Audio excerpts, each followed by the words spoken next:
Welcome to Firm, folks. Mark Merrill here, as always. We're talking about federal laws versus state regulations. Fraud. The recent second visit to Maine by Vice President J-D Vance was informative and certainly promoted a lot of promises to Maine people to clean up the intentional MaineCare fraud and Somali criminal types recruited by the Mills administration. But how much federal action will take place and when? How can it enforce the Maine GOP for governor candidate Bobby Charles and 2nd Congressional District candidate Paul LePage as well? Well, we have a video segment here, folks, from the Maine Wire of John Fetherston asking the Vice President about resolutions to stop the darn thing. Here's that portion.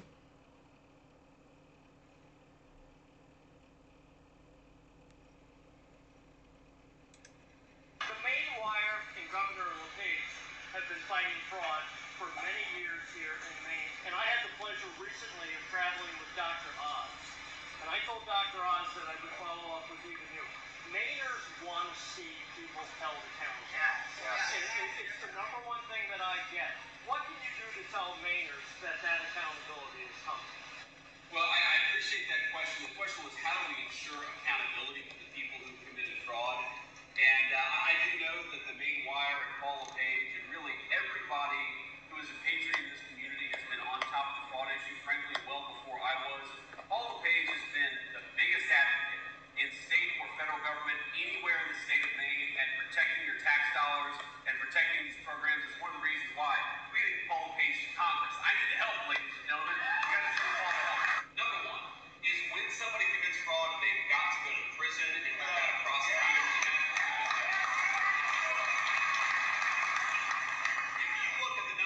Anti-fraud prosecutions you've already seen, but also at a new, we set up a special position within the Department of Justice, an anti-fraud guy within a deputy attorney general who's just going after fraud. That's his 100% day-to-day job, and we've massively ramped up the prosecution. The second thing you got to do, and this was shocking to me when I started this work, is that if you had low-level fraud in the United States of America, we would largely, it wasn't an official policy, but if you committed fraud of, let's say, $1 million, the federal government would just look the other way.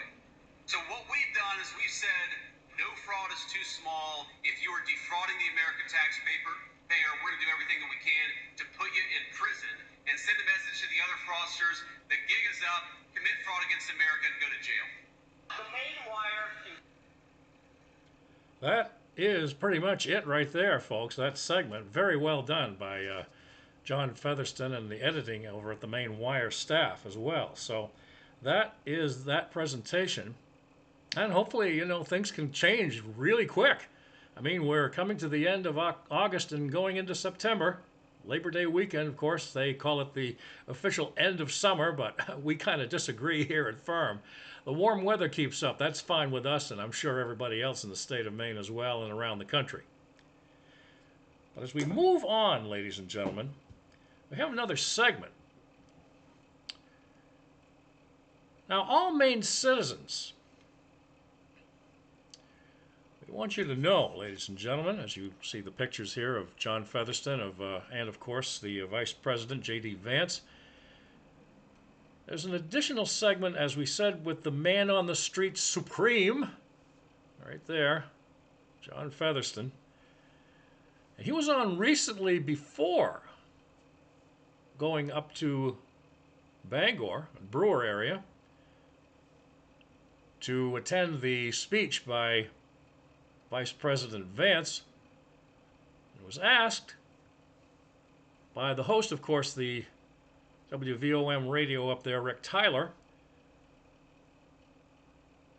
what Vice President Vance is focused on after his second visit now. I honestly still believe that J.D. Vance is taking this fraud thing very, very seriously. And if you look at what has happened in the past just couple weeks, you had J.D. Vance come in May. I got to tour Portland with Dr. Dr. Oz. I had a long conversation with Mike Johnson, Speaker of the House, about fraud, and he brought other congressmen with him. That fraud is the big issue in the country. And if the stars all align today and I get 30 seconds with the Vice President, I am still going to challenge the Vice President. Like, when are people going to be held accountable in this state, Mr. Vice President? Because most people are not going to believe it's true until we see these people who steal your tax dollars. And my bigger issue, abuse our most vulnerable people and take advantage of them and physically abuse them and mentally abuse them. And until people see these people held accountable, they don't believe it's real. And it needs to happen. So I'm hoping that's a big part of his key message today, is that and then as you know, Tom Homan was in town recently as well too. So Maine is getting a lot of Washington focus, and some people can say, well, it's to prop up the LePage campaign. Yeah, because LePage is a legitimate candidate, because we need LePage in Congress to bring some balance back. But it's also an acknowledgement that Maine's really messed up, and Washington's aware of it. John Fetherston of the Maine Wire online, themainewire.com, themainewire.com. Also, Joel is in the studio from the team. When Homan came and we talked with Mike Sobolewski about it, did you talk with Mike as well about? I haven't talked, but I really enjoyed your interview with him. When he shared the audio, and we did clean it up as best we could because it was cell phone video taken from so far away, in which Homan said, you know what, I am headed to Maine, and he came on a Tuesday, according to what Tom Homan said. But that wasn't a campaign stop. There wasn't an invitation to the cameras and the microphones. You would have seen it. Tom Homan didn't come in Maine to campaign for somebody. No, but he came here to do his job. Yeah. But J-D Vance showing up, and then we get to the idea that, Susan Collins, at least Phil says, oh, she's not going to be there, and I'm drawing a line here. I'm connecting the dots here, and Bobby Charles isn't going to be there, so I'm connecting the dots here.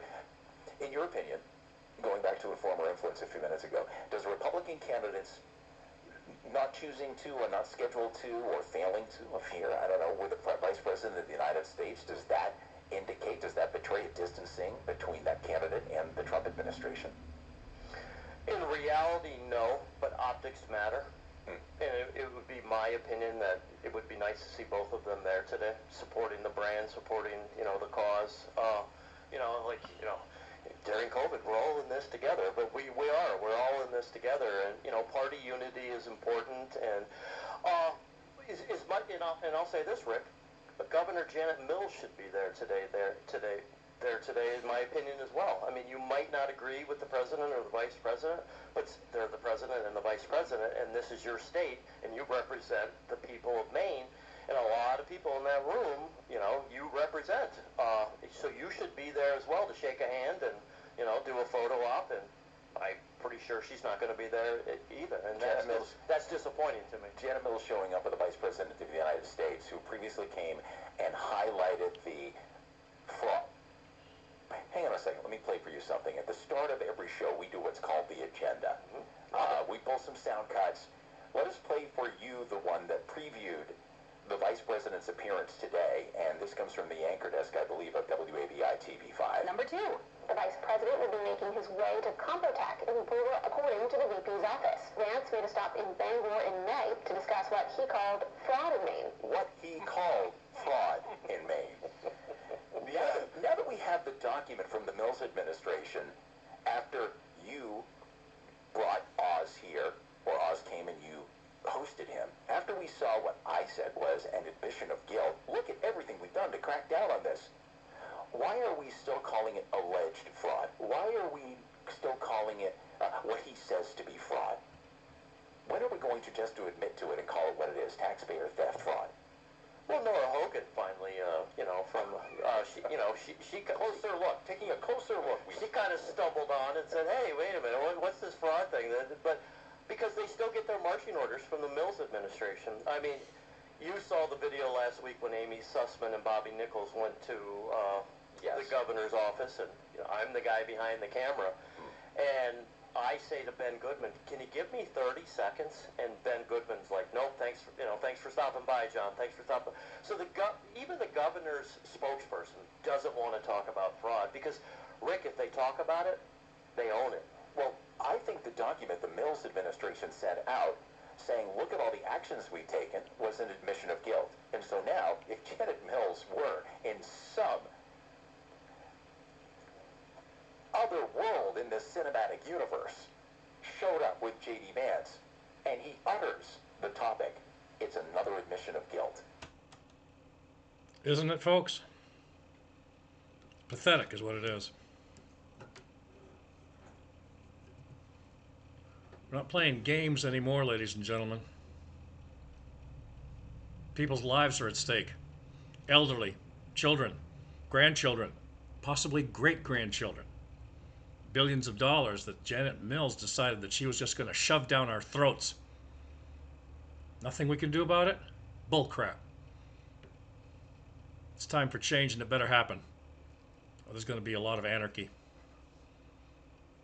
Oh, I'm not issuing a threat, ladies and gentlemen. I'm just being honest. Here's a quote from many statesmen and many, many founding fathers. The First Amendment of the Bill of Rights has many levels of freedoms and rights. The Second Amendment was put next in line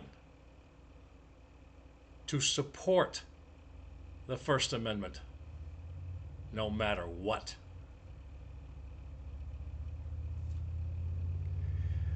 So to back this one up just a little bit more, folks. So isn't this admission of guilt one thing? But it doesn't hold much water. A corrupt state criminal justice courtroom by a prosecutor.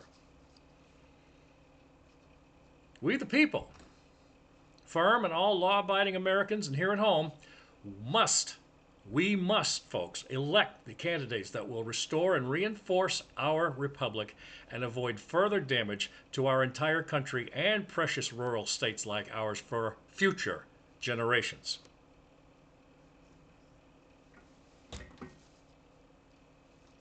Thank you for joining us, as always, folks, here on Firm. Mark Merrill. Check in with us all the time with our podcasts, such as this one right here, on YouTube, X, and Substack. Our website, substack.com @MarkFirmNews1, substack.com @MarkFirmNews1. Email us 24 hours a day, 7 days a week.